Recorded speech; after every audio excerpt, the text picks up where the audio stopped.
पर जा रही हूँ। तभी खटिये पर से बूढ़ा रामा खांसते हुए बोला, अरे बहू, ये ले, मेरी शॉल लेती जा, बाहर बड़ी ठंड पड़ रही है। नहीं बाबूजी, इसकी जरूरत आपको ज्यादा है, क्योंकि घर में ओढ़ने को एक भी कंबल नहीं।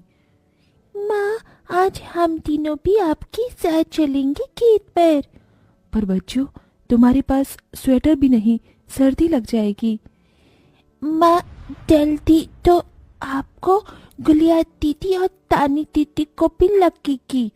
अगर हम जब एक साथ मिलकर खेत पर काम करेंगे तो ज्यादा पैसे आएंगे और फिर हम कंबल खरीद लेंगे।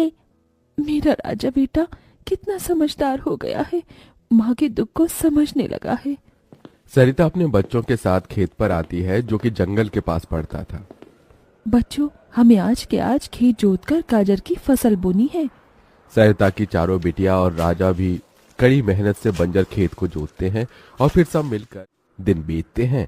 एक रोज जब सरिता घर आती है तो वो अपने पति को घर में जुआ खेलते देखती है। अरे बिरजू, भूख लगी है। ये ले, दारू 2 घूंट मार ले।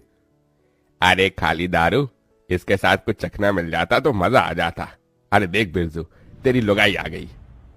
बिरजू को घर में जुआ खेलते देखकर सरिता बौखला कर बोली, अजी, तुमको शर्म नहीं आती? घर में जुआ खेलते और दारूबाजी करते।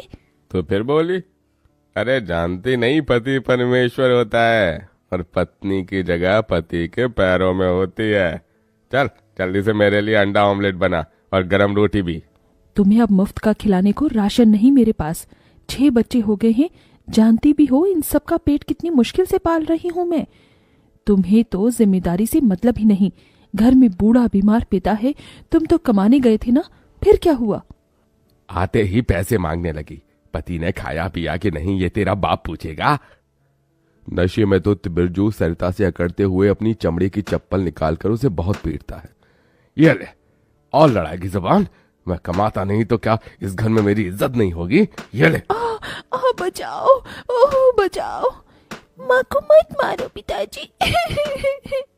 तभी लड़खड़ाते हुए बिछौने से उठकर बूढ़ा रामा कहता है, अरे निकम्मे, छोड़ दे बहू को, निकल जा इस घर से तू, और फिर कभी शक्ल मत दिखाना।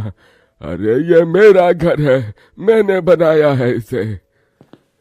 बिरजू चला जाता है। तभी रामा रोते हुए बोलता है, अरे जाने कैसे उड़ाऊं बेटे को जन्म दे दिया है मैंने।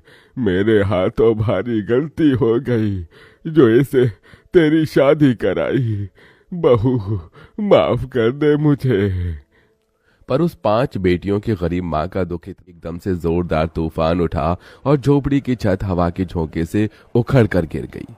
हे भगवान, इतना भयंकर तूफान! तानी, गुड़िया, अंजू, तुम तीनों सोनी, राजा और मुनिया को लेके बाहर निकलो। मैं दादाजी को लेकर आती हूँ। उठिए बाबूजी। नहीं बहू, तू जा, मेरा समय आ गया है। तुझे उन 5 बच्चियों की सौगंध, तेरे बाद उन्हें देखने वाला कोई नहीं। जा बहू, जा। सरिता के बाहर निकलते ही पूरी झोपड़ी गिर जाती है। सरिता छाती पीट पीट कर रोने लगती है। बाबूजी! अरे कैसा निर्दयी है रे तू ऊपर वाले! क्या मिला आखिर, क्या मिला तुझे मेरा घर उजाड़ कर? तू खुद तो अपने घर में सो रहा है और मेरी 5 बेटियों को बेघर कर दिया। जवाब दे, तू बोलता क्यों नहीं? सरिता को टूट कर रोता देखकर उसकी 5 बेटी भी बिलख बिलख कर रोती है। चुप हो जाओ माँ, रो मत। माँ, मुझे जल्दी ठंड लगती है। हे भगवान, इतनी बर्फ गिर रही है, मुझे इस ठंड से अपने बच्चों को बचाना होगा। सरिता सबका दरवाजा खटखटाती है, मगर कोई भी मुसीबत में उसकी मदद नहीं करता। हार कर वो अपने जंगल वाले गाजर के खेत में आ जाती है और सब रात भर ठंड से कांपते ठिठुरते हुए बीतती है।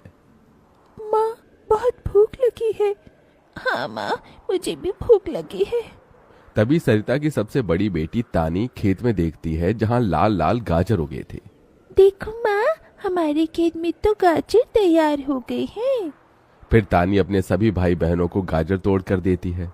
ये लो मेरी बहनों, गाजर खा लो। अपनी बेटियों को ठंड में ऐसे देख उस गरीब माँ का मन अपार दुख से भर जाता है। अपनी इस गरीब लाचार माँ को माफ कर देना बच्चों, तुम्हें ये ठंड भोगना पड़ रहा है। तभी एकदम से दिन का माहौल रात सा हो जाता है और तेजी से बर्फ गिरने लगती है। बाप रे बाप, एकदम से इतनी ठंड, ऐसी तो बिना घर के हम बच नहीं पाएंगे। तभी सरिता अपना आंचल उन पर उड़ाती है, मगर बच्चे थरथरा उठते हैं कि एकदम से गुड़िया कहती है, माँ, तानी दीदी, हम अपना घर बना सकते हैं। मगर कैसे बिटिया, हमारे पास पैसे भी तो नहीं। माँ देखो, हमारे खेत में कितने सारे गाजर उगे हैं, हम इसी से अपना घर तैयार करेंगे, पर हम सबको साथ मिलकर मदद करनी होगी। राजा बेटा, जब तक कि हम गाजर घर तैयार नहीं कर लेते, तुझे अपनी छोटी बहनों का ख्याल रखना होगा। रखेगा ना? हाँ माँ, रखूंगा। सरिता आग जलाकर अपने दोनों सबसे छोटे बच्चों को उसके पास बिठा देती है और खुद अपनी चारों बेटियों के साथ उस भयंकर ठंड में गाजर घर बनाने लगती है। अंजू, सोनी, गुड़िया, तुम दोनों मुझे और तानी दीदी को गाजर तोड़ तोड़ कर दो, हम घर बनाते हैं। ठीक है माँ। गरीब माँ बेटियां मिलकर गाजर घर बनाती हैं, मगर घर एकदम से ढह जाता है, जिससे सरिता दुखी हो जाती है। कितनी मेहनत से ये गाजर घर बनाया था हमने, मगर सारी मेहनत बेकार चली गई। तभी चारों बेटियां रोते हुए गाकर अपनी माँ को हिम्मत देती हैं।